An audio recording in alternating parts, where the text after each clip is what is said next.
क्या भगवान जगन्नाथ एक साधारण स्त्री के हाथ का खाना खाने के लिए हर दिन मंदिर छोड़कर उसके घर जाते थे? और क्या भगवान ने खुद पुजारी को रोक दिया था? जानने के लिए सुनिए ये अद्भुत कथा। पुरी के पास एक छोटे से गांव में रहती थी कर्माबाई। न धन था न वैभव, बस दिल में था निष्कलंक बाल भाव। कर्माबाई भगवान जगन्नाथ को भगवान नहीं, अपना बच्चा मानती थी। हर सुबह उठकर वो सबसे पहले कहती, आजा रे मेरे कन्हैया, आज तेरे लिए कुछ बनाया है।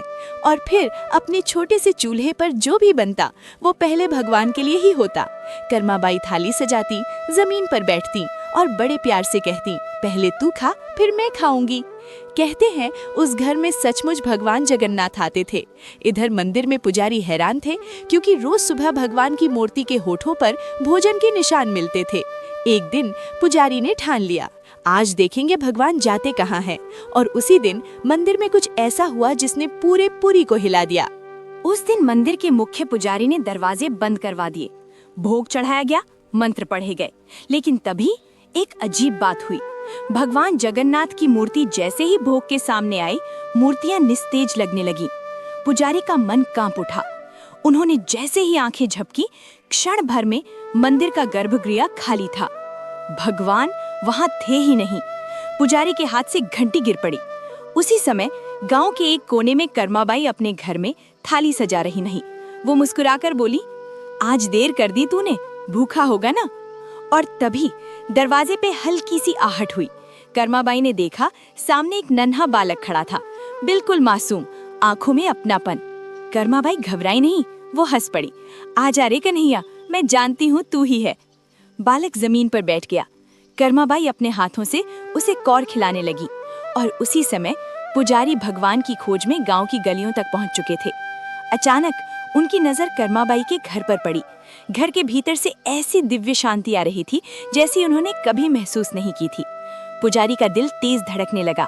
पुजारी ने धीरे धीरे कर्माबाई के घर के दरवाजे की ओर कदम बढ़ाए, अंदर झांका और जो देखा उसने उनकी आत्मा हिला दी।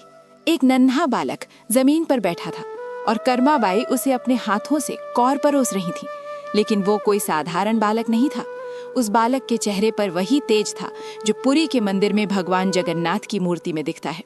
पुजारी के हाथ कांपने लगे। उनकी आंखों से अपने आप आंसू बह निकले। वो वहीं जमीन पर गिर पड़े। उसी क्षण बालक ने मुस्कुराकर कर्माबाई से कहा, माँ, आज का भोजन बहुत स्वादिष्ट था।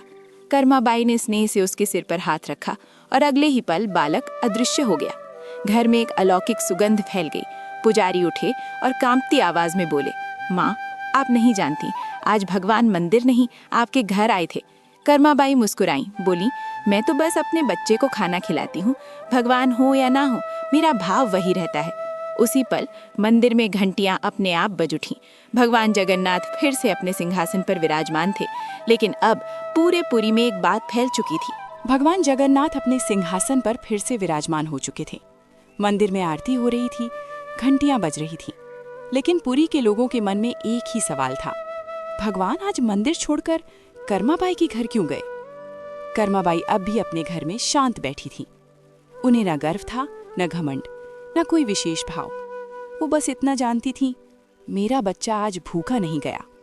लेकिन उस रात भगवान जगन्नाथ कर्माबाई के स्वप्न में आए। वही बाल स्वरूप, वही मुस्कान। उन्होंने धीरे से कहा, माँ, आज से तुम मुझे मंदिर में नहीं ढूंढोगी। कर्माबाई घबरा गईं। बोली, तो मैं आपको कहाँ पाऊंगी प्रभु? भगवान मुस्कुराए, कहा, जहाँ निस्वार्थ प्रेम होगा, जहाँ भूखे को भोजन मिलेगा, जहाँ मुझे भगवान नहीं बच्चा समझा जाएगा, वहीं मैं रहूंगा। कर्माबाई की आंखें भर आईं। उन्होंने पूछा, प्रभु, क्या मैं फिर कभी आपको अपने हाथों से खिला पाऊंगी? भगवान ने उत्तर नहीं दिया, बस उनका सिर सहलाया और नींद खुल गई। सुबह जब कर्माबाई उठी, घर के बाहर अन्न से भरी टोकरी रखी थी। ना कोई आया, ना कोई दिखा। लेकिन पूरे गांव में कभी फिर कर्माबाई के घर अन्न की कमी नहीं हुई। लोग कहते हैं, जिस दिन भगवान बाल भाव से प्रसन्न हो जाएं, उस दिन के बाद भक्त का घर कभी खाली नहीं रहता। और आज भी पुरी में जब भी कोई माँ अपने बच्चे को प्रेम से भोजन कराती है, तो लोग कहते हैं, आज जगन्नाथ जी फिर किसी घर में भोजन करने आए होंगे। आपको ये जगन्नाथ की स्टोरी सही लगी हो तो इसको सब्सक्राइब करें और कमेंट में जगन्नाथ जी लिखें। देखो,